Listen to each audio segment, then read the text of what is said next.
Today on Garage Sale Safari, this segment we're going to talk about some stuff we found today. The first thing I want to talk about is this giant box of old photographs and postcards I've got. I already sorted them out and put them in different bags. There was World War I photos. There's tons of the old negatives.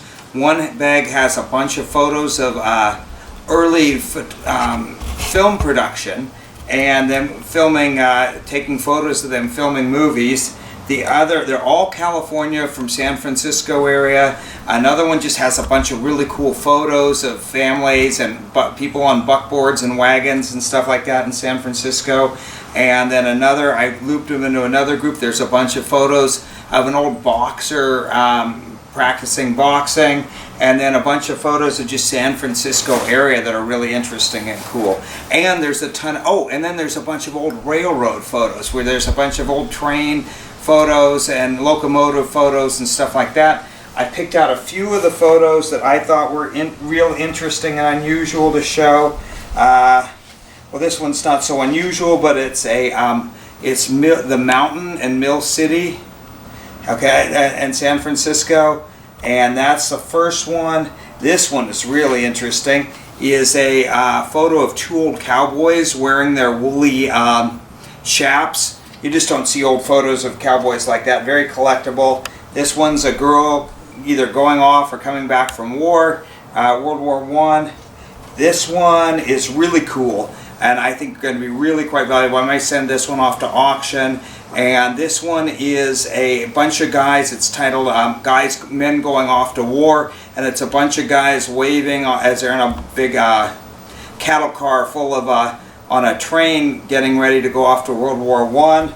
And then this one is incredibly disturbing but really interesting. It's some guys being hung, and I've never seen any photos like that or gotten photos. It's three guys being hung. It was done in San Francisco, and so it'd probably be fairly easy to figure out who they were. Anyhow, three people being hung, and then there was a bunch of postcards, different California things like Sacramento, Sutter's farm or Sutter's Fort, and a bunch of different postcards like that all in here. There were a bunch of those in the box. I got the whole box for $5. And there's just hundreds of early California photos. And photos can be incredibly collectible and incredibly expensive.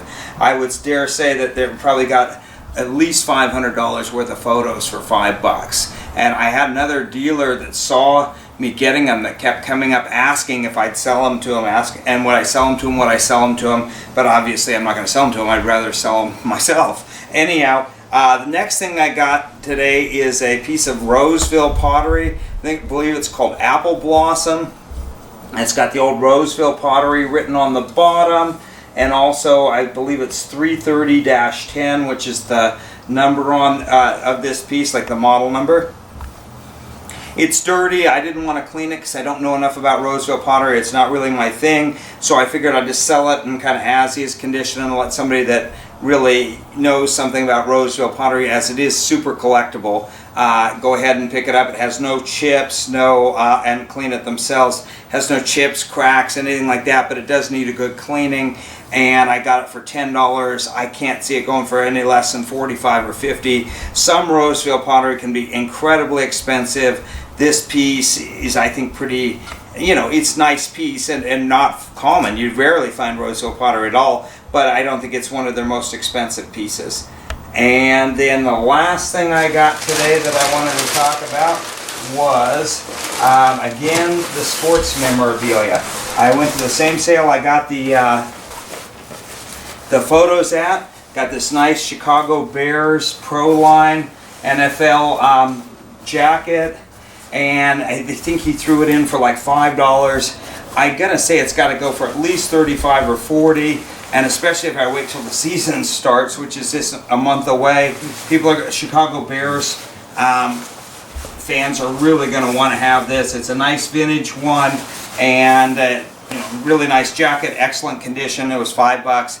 A real nice little money maker. Hello and welcome back to Garage Sale Safari, and as you can see, this is both a Nippy's tip and a pumpkin's pick, because then this is gold, and I've got these, and these are marked sterling, and I got all of these at a garage sale for $5, and it's a Nippy's tip because it's marked at 585, and that's the Italian symbol for gold, and people don't really, and that means people don't really check, and it's about 10 grams of 14 karat gold, and I got it for $5 with these sterling earrings, and it's also a pumpkin's pick because